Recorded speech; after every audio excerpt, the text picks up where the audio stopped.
90 secretary हैं। ये जो हिंदुस्तान की सरकार को चलाते हैं, जो बजट को चलाते हैं, इनमें से ओबीसी कितने हैं?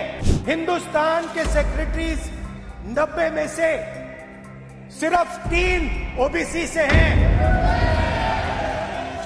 ये ओबीसी कम्युनिटी का अपमान है। मैं बार बार बोलता हूं, लीडर को लीडर बनना पड़ेगा, ट्यूटर से नहीं चलता का। And I was shocked and shattered by the answer. I was shocked and shattered and shocked. Shattered and shocked. अरे भाई शौक तो लगना ही था, जब पढ़ना ही नहीं पूरा तो शौक ही लगेगा और क्या। ये जो लिस्ट है, ये ओबीसी समाज का अपमान है। आप ओबीसी की बात करें जो एक बार नहीं अनेकों बार ओबीसी को गाली दे और एक बार नहीं अनेकों बार बोले मैं नहीं माफी मांगूंगा। आज सुबह से मैं देख रहा हूं कि चर्चा चल रही है कि ओबीसी का ध्यान नहीं रखा गया, ओबीसी की चिंता नहीं की गई, ओबीसी के बारे में कुछ सोचा नहीं गया। ठीक है, राजनीति में इस तरीके के वक्तव्य चलते हैं और वक्तव्य चलते चलते यहां तक पहुंच गया कि 70 सेक्रेटरी में 3 ही शायद ओबीसी। अब मैं इसमें सिर्फ ज्ञानवर्धन करना चाहूंगा, मैं ज्ञानवर्धन करना चाहूंगा कि कालेलकर की रिपोर्ट नेहरू जी के टाइम की कहां पड़ी हुई थी? मंडल कमीशन इंदिरा गांधी जी के टाइम पर, राजीव गांधी जी के टाइम पर कहां पड़ा हुआ था? क्या हुआ उसका? क्या कर पाए उसको? 1992 में सुप्रीम कोर्ट ने कहा कि आप सर्विसेज में ओबीसी को रिजर्वेशन दीजिए और 1995-96 में एससी, एसटी और ओबीसी कैटेगरी सर्विसेज में जुड़ी और ऑल इंडिया सर्विसेज में जुड़ी। अब आप बताइए कि आज सेक्रेटरी के एम्पैनलमेंट का जो कट ऑफ ईयर है वो है 1992। जो सेक्रेटरीज हैं वो 1992 बैच के नीचे के लोग हैं, पहले के लोग हैं। अब मैं आपसे पूछता हूं कि 2004 से 2014 तक कितने सेक्रेटरी ओबीसी थे और कहां थे वो ओबीसी के सेक्रेटरी, किस क्राइटेरिया में थे? जरा हमको इसका ज्ञानवर्धन कीजिए। देखिए, मैं बार बार बोलता हूं, लीडर को लीडर बनना पड़ेगा, ट्यूटर से नहीं चलता काम।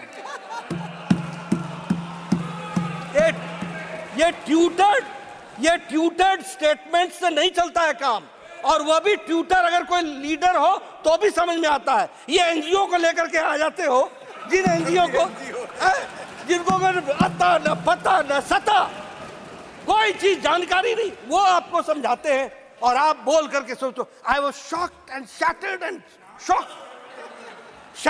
शॉक्ड। अरे भाई शौक तो लगना ही था, जब पढ़ना ही नहीं पूरा तो शौक ही लगेगा और क्या होगा। ये परिस्थिति आकर के खड़ी होती है। लेकिन मैं यहां यह बताना चाहूंगा, ओबीसी की बात करते हैं, भारत को पहला ओबीसी प्रधानमंत्री भारतीय जनता पार्टी एनडीए ने दिया, यह भी हमको ध्यान रखना। ये ओबीसी की बात करते हैं। मैं कांग्रेस की बात कर रहा हूं, कांग्रेस और भैया मैं कांग्रेस की बात, कांग्रेस। दूसरा आज 27 मंत्री ओबीसी के हैं, 27 मंत्री, और हमारे एमपीज। मैं सर कांग्रेस की बात कर रहा हूं, उनकी बात नहीं कर रहा हूं। देवेगौड़ा जी हमारे हैं,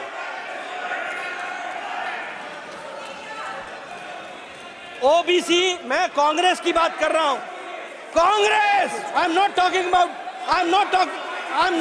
about Janata Dal, I am talking about Congress. That first Prime Minister has been given by NDA OBC, that is Narendra Modi by NDA. Never Congress has given. OBC मैं आउट ऑफ 303 बीजेपी के एमपी हैं, 303 में 85 यानी 29% हमारे एमपी ओबीसी के हैं। यह भी हमको ध्यान में रखना चाहिए। उसी तरीके से 1358 एमएलए में 27% ओबीसी के हैं, 27%।